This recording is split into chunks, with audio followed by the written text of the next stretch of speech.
I'm about to show you how you can get 6 months of work done in a single week without burning out. All I do for a living is I study the top entrepreneurs, the highest performers in history, the Elon Musks, the Jeff Bezoses, the Steve Jobs of the world. I take their habits, their tactics, their strategies, distill them down into systems so that you can install them and make a shitload of money. And if you want to do that, the first thing that you need to do is you need to hack your workspace exactly like a Navy SEAL. So again, if we're trying to operate at an optimum level, we need to replicate what the highest efficiency teams are doing. And one of the most efficient teams in the world, the one that executes on just a different level, are United States Navy SEALs. Now, what are the things that SEALs do to optimize their surroundings, their environment, so that they can operate at such a high performance level for long periods of time? First thing that you should do is you should clear your desks. Why? Because SEALs strip gear to essentials. They don't carry around bullshit. And this is exactly what all the top performers do. Like Steve Jobs, on his desk, he had one Mac. That's it. You didn't have any of this cluttered bullshit because your desk, your physical workspace, is a manifestation of your mind. If it's cluttered, if it's disorganized, it shows that your mind is also disorganized. And this doesn't only go for the physical workspace, it also goes for the digital workspace. So again, killing all notifications. If you want to get 6 months of work done in 1 week, you need to make sure that you're not distracted. What do SEALs do? They mute communications when they're going stealth mode, especially when they're carrying out operations. They have everything pre-planned. Everything's broken down into micro steps so that they can go execute on their plan. That's exactly what you need to do. The reason why most entrepreneurs stall and burn out is a lot of times they don't even know what the next step is. And also they have so many distractions that they can excuse bullshit as work. So when you don't know what to do and you have all these notifications, whether it's, from YouTube, Instagram, TikTok, or even from your team where they're like, hey, can I get permission to do this? Or your business partner where he's like, let's have a meeting. You don't know what to do. You're getting distracted. That, ladies and gentlemen, is a recipe for disaster. And the third thing that you need to do in order to hack your workspace like a Navy SEAL is you need to set the vibe of your environment just like a war room. When SEALs brief, they brief in tight places and they only enter this space. And again, they have certain associations, like they dim the lights down. Some SEALs even report that they play some soundtrack in the back at low volume, but it's a very niche environment. That's where they sit together and they brief. They don't waste any time and they curate such a unique environment for their planning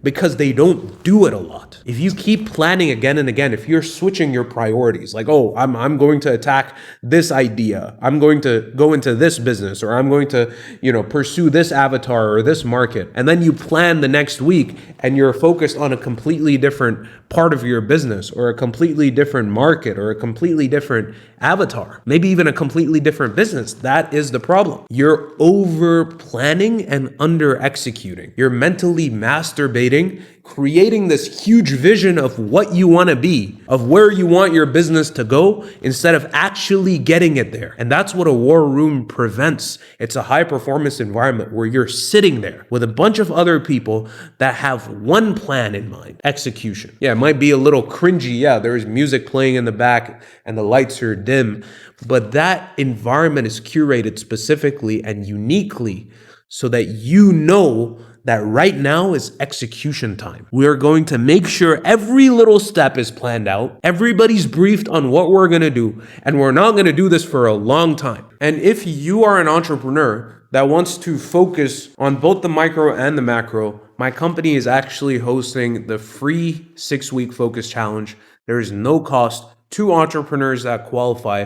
We're going to give you one-on-one accountability, and we're going to install systems for prioritization, elimination, and accountability into your work cycle so you can scale your business as fast as possible and focus like the 1%. The only catch is we have limited spots available. The reason why we're doing this is we want more people to sign up for the core service that we offer. So if you feel like you would benefit from this, whether you work too much, work too little, no matter what point you're at in the business life cycle, if you're starting out, if you're already scaling, or even if you're exiting your business, click on the link below, sign up and reserve your spot for the free 6-week focus challenge. And we'll send you more information about how everything works. You can decide if it's a good fit for you and we can move forward. Second main point, you want to sprint like you're launching a startup. Again, if you want to study high performance environments, another big one is startups. The way that they perform, they call it the dining room table effect, right? When a bunch of startup founders are sitting at a dining room table, they have that accountability where they all can look at each other's work. Your laptop is literally, a few feet from your business partners or your co-founder's laptop. That environment in a startup allows you to sprint for long periods of time. And how do you do that? How can you use this information to get 6 months of work done in a week? You have to pick one outcome. For example, when Elon Musk was launching the Tesla Model S, he did it by obsessing on just that. He didn't focus on anything else. He picked one outcome. It was the launch of the Tesla Model S. He perfected it to the highest degree. If everybody on your team, let's even forget about team, if you are chasing two rabbits, if you're chasing two outcomes as an entrepreneur, you won't even know what to sprint towards. The most practical way that you can solve this is by committing to something, one thing that's your make or break every single day and every single week. And the point there is that the week should be aligned with the day. So right now, decide what you want to get done by the week and make sure that it's actually revenue generating. Because a lot of times entrepreneurs spend time researching stuff and then they ask why they're not making more money. And once you have that one thing for the week, every single day should be working or sprinting towards that one outcome. The second way that you can sprint like you're launching a startup is by using what are called 80-20 sprints. So the 80-20 rule is basically called Pareto's principle. And Pareto's principle states that 80% of outputs, 80% of outcomes are dictated only by 20% of the inputs. So 20% of the work you do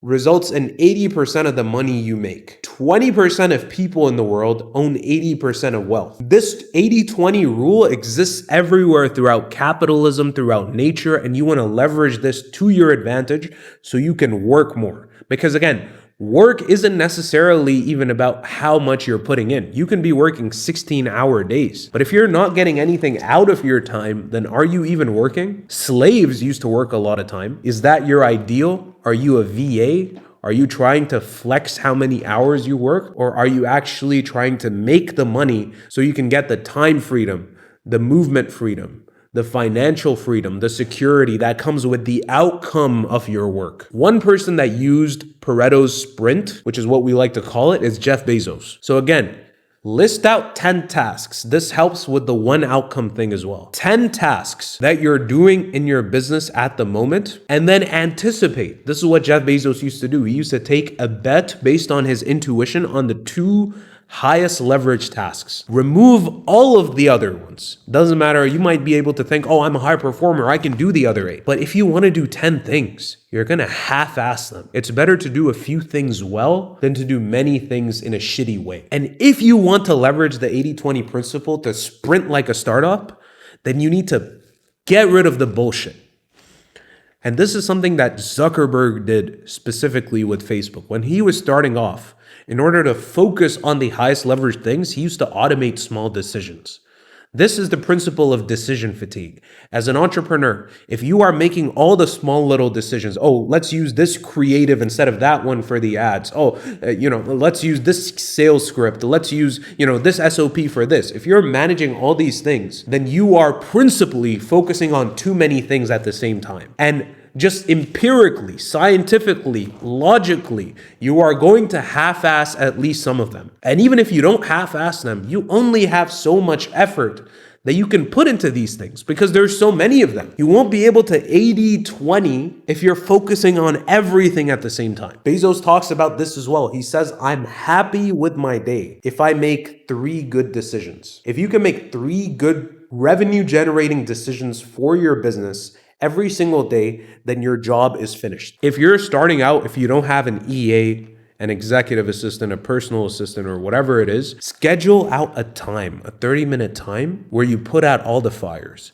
where you delegate everything, where you give all the instructions in your business and make sure that the rest of the time is just working on the constraint of your business so that you can actually get some output instead of putting in all these hours and not making any money. So again, removing the bullshit to make sure that you're only making the big decisions instead of the small decisions. And the third main point is that you need to recharge like a machine so that you don't crash. The title of this video is how you can crush 6 months of work in 1 week without burning out. The key word there is without burning out. Most entrepreneurs work in sprints, but they're burnt out every other week. Heck, a lot of them are burnt out every other day. If you want to take it to the extreme, some entrepreneurs are burnt out every other hour. They work for 2-3 hours. The rest of the day is just bullshit mental masturbation that doesn't actually grow their revenue in any tangible way. If you want to recharge like a machine, if you actually want to output in a week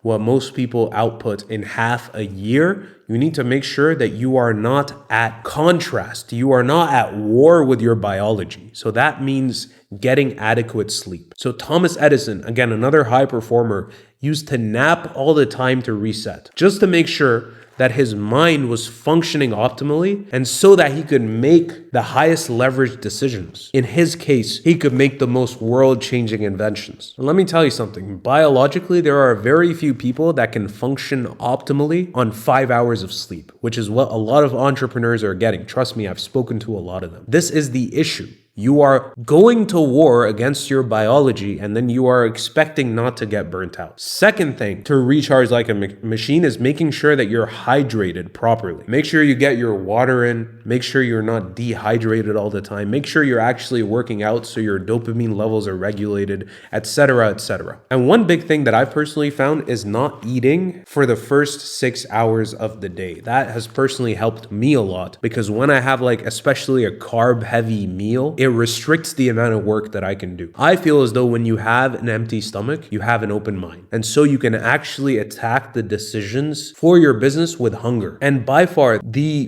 biggest secret to recharging like a machine is ending with wins. So a lot of entrepreneurs that function optimally work open to goal.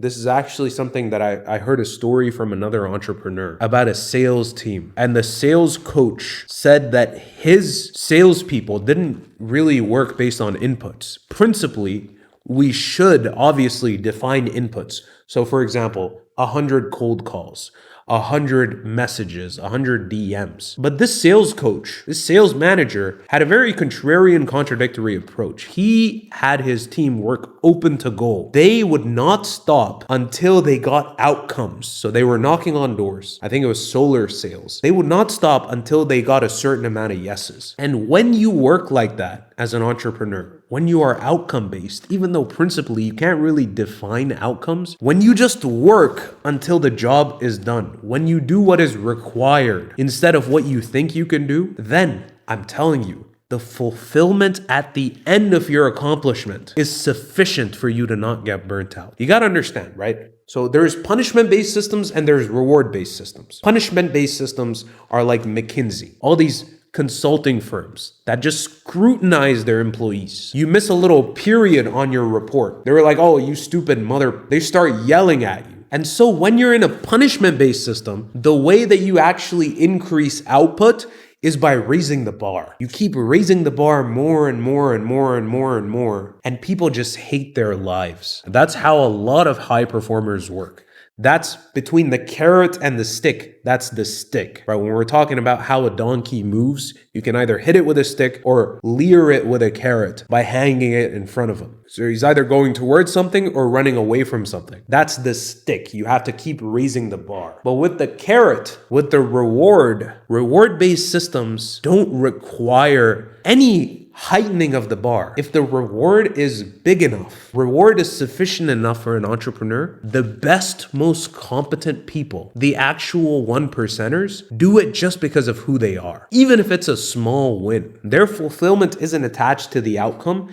It's like, this is who I am. As a person, I get this thing done. Doesn't matter if I'm sick, doesn't matter if I don't feel it. I will get this reward because of who I am, not because of the actual reward. And that's why entrepreneurs that start off wanting to buy cars or wanting to pursue material goods, frankly, don't usually get there. This is a personal observation that I've made, especially in entrepreneurs starting out. It's the entrepreneurs that are doing it not for material, but for mastery that end up getting the farthest because they are focused on the walking instead of the destination. Ladies and gentlemen, if you liked the video, like the video. We have a bunch of other videos on the channel as well. This is another thing I want you to do. I want you to make a public commitment on what you're going to do after you watch this video, because I know what happens.